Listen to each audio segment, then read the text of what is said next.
নবদ্বীপে বিজেপি কর্মীকে খুনের ঘটনায় আজ ময়না তদন্তের জন্য দেহ পাঠানো হলো শক্তিনগর জেলা হাসপাতালে। যদিও পরিবার বারবার দাবি করেছেন যে তারা রাজ্য সরকারি কোনো হাসপাতালে নয়, বরং কেন্দ্রের কল্যাণী এইমস হাসপাতালে ময়নাতদন্ত করাবেন। প্রসঙ্গত, গতকাল নবদ্বীপের প্রাচীন মায়াপুরের নতুন পাড়ার বাসিন্দা সঞ্জয় ভৌমিককে পিটিয়ে মারার অভিযোগ ওঠে তৃণমূলের কয়েকজন দুষ্কৃতীর বিরুদ্ধে। এরপর উত্তপ্ত হয়ে ওঠে নবদ্বীপ শহর। এই ঘটনায় পরিবারের পক্ষ থেকে জানানো হয় কেন্দ্র সরকারের নিয়ন্ত্রণাধীন কল্যাণী এইমসে পোস্টমর্টম করতে হবে। এরপরেই আজ সকাল হতেই নবদ্বীপ থেকে মৃতদেহ পাঠানো হয় শক্তিনগর জেলা হাসপাতালে। সূত্রের খবর, সেখান থেকেই দেহ ময়নাতদন্তের জন্য নেওয়া হবে কল্যাণী এইমসে।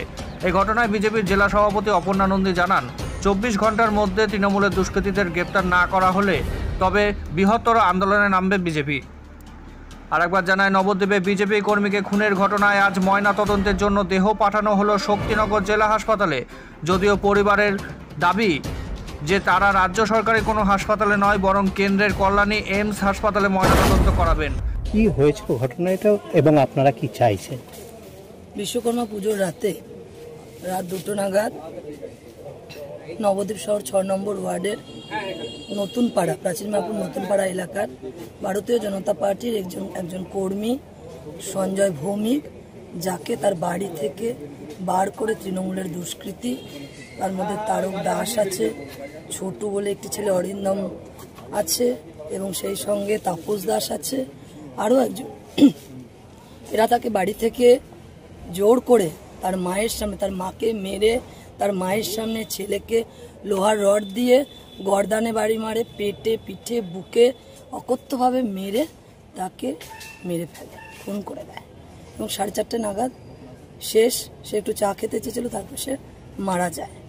এই হচ্ছে কি বর্তমান যারা তৃণমূলের বর্তমানে নবদ্বীপ শহরের যারা ভাগ্যবিধাতা, তার মধ্যে নন্দ শাহ আছেন, আমাদের বিধায়ক এবং চেয়ারম্যান আছেন, এছাড়াও কাউন্সিলর ওই ওয়ার্ডের সুজিত সাহা এবং আরও নেতৃত্ব যারা তৃণমূলের আছে, তাদের আশ্রিত এই সমস্ত যারা যে সমস্ত নামগুলো বললাম তারা তাদেরই আশ্রিত গুন্ডা। এবং তাদের মধ্যে একজন যুবকর্মী আছে যুব তৃণমূলের, একজন আছেন বুথ সভাপতি, আরও একজন আছেন যিনি বিগত দিনে নন্দসার ড্রাইভার। বর্তমানে এও শোনা যাচ্ছে তিনি এখন মুকুটমণি অধিকারী, জেলা তৃণমূলের যুবর সভাপতি মুকুটমণি অধিকারীরও ড্রাইভারি করছেন। এবং এই খবর আমাদের কাছে আছে। কেন ওকে মারলো? এটা কিছুই না, তার কারণ হচ্ছে গিয়ে বিজেপিকে ভয় দেখানো। কারণ আগামী দিন তারা জানে তারা তাদের জায়গা থেকে, তারা স্থান থেকে চ্যুত হতে চলেছে। 2026-এর নির্বাচনে নবদ্বীপ বিধানসভাতেও ভারতীয় জনতা পার্টির বিধায়ক আসতে চলেছে এবং তত্তর করে ভারতীয় জনতা পার্টির সমস্ত কার্যকর্তা সারা বাংলা জুড়ে নবদ্বীপ ও তার সঙ্গে যেভাবে তাদের সকলের গতিবিধি, তার উপরে একটা প্রভাব ফেলা এবং তাদেরকে একটা ভয়ের পরিবেশ, ভয়ের বাতাবরণ নবদ্বীপ শহরের বুকেও করার যে চেষ্টা, সেটা নবদ্বীপের যারা শান্তিকামী বিধায়ক নিজেদেরকে বলেন বা শান্তির দূত হিসেবে নিজেদেরকে উল্লেখ করেন, তাদের মধ্যে থেকে তাদেরই আশ্রিত গুন্ডা বাহিনীর দ্বারা আজকে খুন হতে হলো বিজেপির কর্মীকে।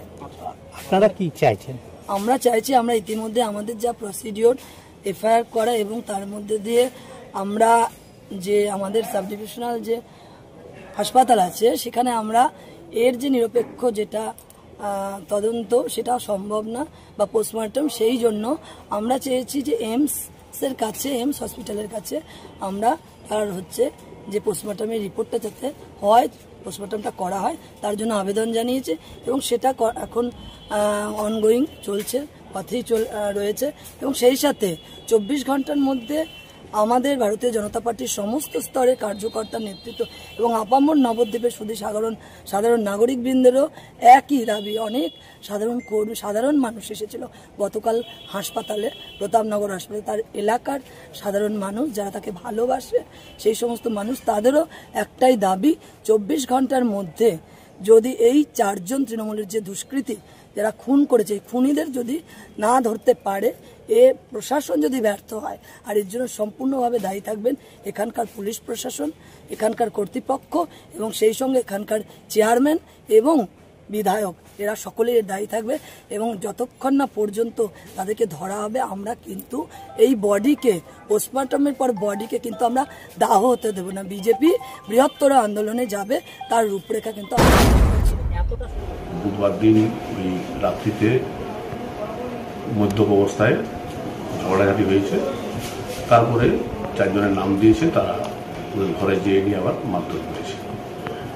তো আমাদেরকে বুধবার এটা বুধবার গভীর রাত্রি হয়েছে, রাত্রি 2টা বলছে। তো বুধবারও আমরা জানলাম না, আমাদেরকে কোনো ইনফরমেশান দেয়নি।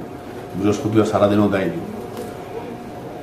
তারপরে অভিযোগ পেয়েছি, আমি যথারীতি মার্ডার কেস করেছি, তদন্ত চলছে, ডেড বডি আছে, এখন পিএমের জন্য পাঠানো হয়েছে। আমরা চেষ্টা করছি যত তাড়াতাড়ি আসামি ধরার জন্য। মদের আসরে এখন ওইটা মদের আসরে একটা ঝামেলা হয়েছে শুনছি আমি, এখনো পর্যন্ত প্রাইমারি ইনভেস্টিগেশন যেটা আছে। আর মানে উনি নাকি আবার মানে কেউ কেউ বলছে যে উনি ওই ঝামেলাতে তাকে ঝামেলাটা থামাতে গেছিলেন, একজন ঘুষাঘুষি খেয়েছেন, এইটাই। ঠিক আছে, এর পিছনে কি অন্য কোনো কারণ আছে? না, এর পিছনে এখনো পর্যন্ত কোনো এনিমিটি পাইনি। এমনি অ্যাকসেপ্ট লিকার ছাড়া অন্য কোনো এনিমিটি বা অন্য কোনো পাটিদ্বন্দ্ব আমি এখনো পর্যন্ত পাইনি। কিন্তু পরিবারের তরফ থেকে দাবি করা হচ্ছে যে সঞ্জয় ভৌমিক টাকা ধার দিয়েছিল, সেই টাকা চাইতে গিয়েই নাকি এই পরিণতি হলো। দেখুন, সেটা পরিবার আমাদের কাছে বলেনি এবং আমার কমপ্লেনও সেটা বলেনি।